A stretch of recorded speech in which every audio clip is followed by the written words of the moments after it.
Hello, good morning, good afternoon, good evening.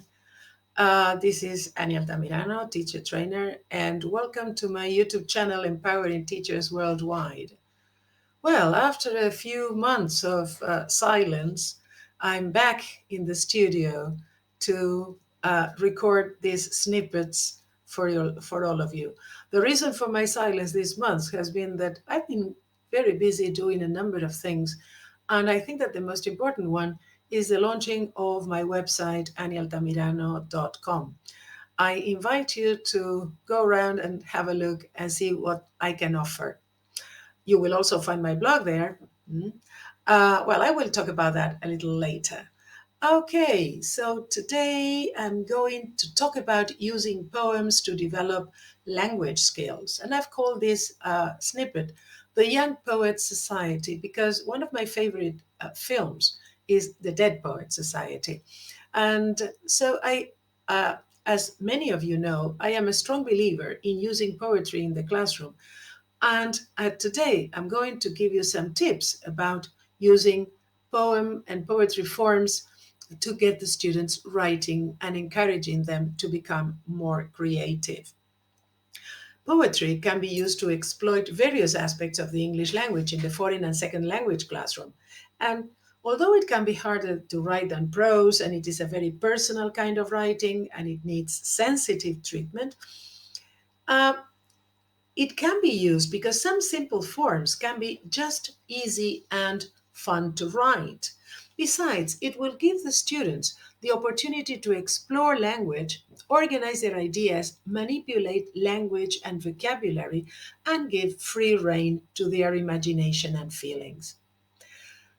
Many a time, teachers say that it's a pity they can't use poetry because they don't have enough time. They have so much to teach, and I agree with that. So, what I try to encourage is for teachers to consider using poetry within the curriculum as an integral part of the lesson rather than as an add-on.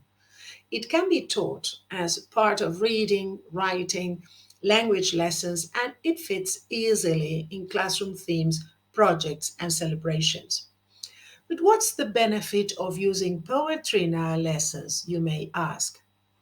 Okay, the reasons are similar to those for using songs, and many activities that you do with songs can be adapted to poetry. Any authentic material exposes students to some real English and can be very motivating for your students, provided, of course, they are supported throughout the task. The other great thing about poems is for students to have the opportunity to see the language work creatively and freely. Uh, Poems can be used in many different ways, and the more you use them, the more uses you will find for them. For example, they can be used to activate prior knowledge. Students are more receptive to new learning when they can connect it to what they already know. And poetry provides a quick and fun way to do this. Also, you can use poems to establish a theme. Teaching with a theme and accompanying guiding questions isn't new to most of us, and the majority of us have a ready repertoire of methods to establish themes for units. The perfect poem can lead to wonderful writing, reflection, discussion that allows students to construct the theme and essential questions for themselves. Also, poems can be used to explore language. Many times we struggle to teach students grammar in the way that is motivational or memorable.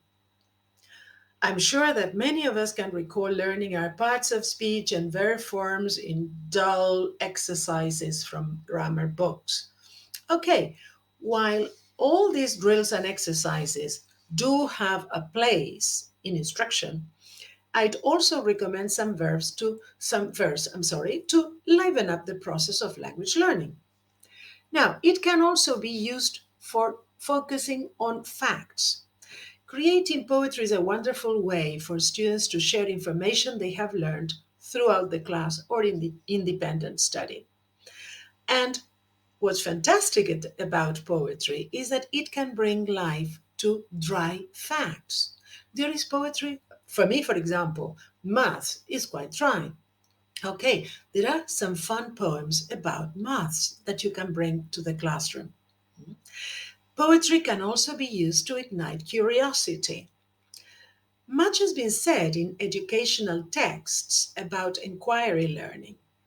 From my own experiences, however, I find that students are naturally inquisitive, and there's not much more that we need to do but focus on their natural curiosity, and poetry can do this. And of course, it provides pleasure. Mm. If you can't convince students that one of reading's purest functions is pleasure, then I don't think we have done our job. So many poems and books of poems exist to fill this classification that I won't even begin to list them here. If you have a favorite poem or a favorite book of poems that you read with your students with pleasure, please share them in the comment section. Or send a message, right? Or visit the website and put a message there and share it with colleagues. Now, when trying to get your students to write poetry, it may be useful to bear in mind some tips. To begin with, draw on their background knowledge. Find out what kinds of experiences they have had with poetry. Do they know poems in their native language? Is there a particular poem from their country or their heritage that they like? More and more, our classrooms have turned into a multicultural environment. So, why not use this cultural diversity that we have in our classrooms to enrich our lessons and our students' experience of the world? Working with poetry from different countries and languages is also an excellent uh, opportunity to encourage the students to share their cultural heritage with the class and take pride in an art form that is part of their identity. And it may have been passed down to them across many generations. Also, do a lot of preparation beforehand. You cannot just say, okay, today we are going to write poetry. No, we need to prepare them for that. Familiarize them with different kinds of poems and make sure that the poems that you present first have simple and familiar language, images, themes, so that they are accessible. Read a variety of poems out loud. Reading a poem out in a loud voice brings it to life. Students will begin to understand and notice the rhythms, the rhymes, the feelings that are represented, and understand how the language creates an image or mood. Also, discuss the vocabulary used in the different poems. They offer a wonderful opportunity to teach new vocabulary related to a topic, to an idea, and a chance to think about language and explore different types and shapes of poems. Now, when you get your students to write poems, remember, encourage any contribution. Don't expect them to write the perfect poem, of course. Encourage them, that is, make them feel safe and comfortable writing. Don't ask them to think consciously about accuracy. That will come later. At the very start of it, just let them flow. Brainstorm useful language before they start working. Let other forms of media enrich their work. That is, they may create visual poems, for example. They may illustrate their poems. They may represent their ideas of a poem in some sort of way that you haven't thought of. Have them begin working in pairs or small groups before they write individually. And you can also use poetry frames. I'm going to talk about that later. Now, a fun and easy way of starting with poetry is using book spine poems. Playing with book spines. It's a kind of poetry that You don't really write from scratch. Instead, you find it by arranging book titles to make a poem. And this kind of poem can be serious, funny, or just like in regular poetry. So imagine that you're sitting at a table with a pile of books in front of you. And to make a book spine poem, what you have to do is start moving the books around into stacks with the spines together so that the titles are like the lines of a poem. And you keep moving the book titles around into different stacks until you find the lines that go best together to make a poem. And the lines are the titles of the books. If you don't have the actual books, you may write the names on slips of paper, or you may ask students to write the names of favorite books and exchange them with other students in order to make the poems.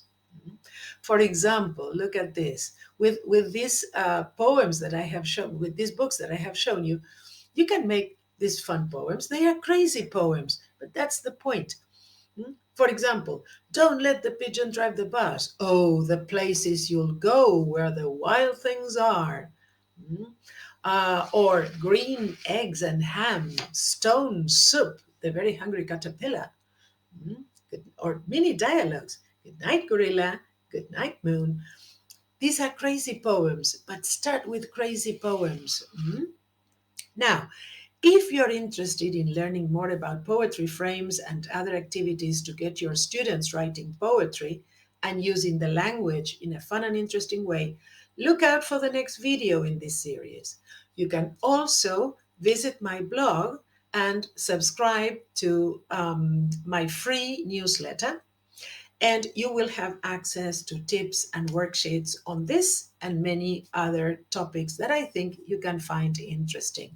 Here you have, as usual, my contact, and here is my website. Hope to see you there. Bye bye.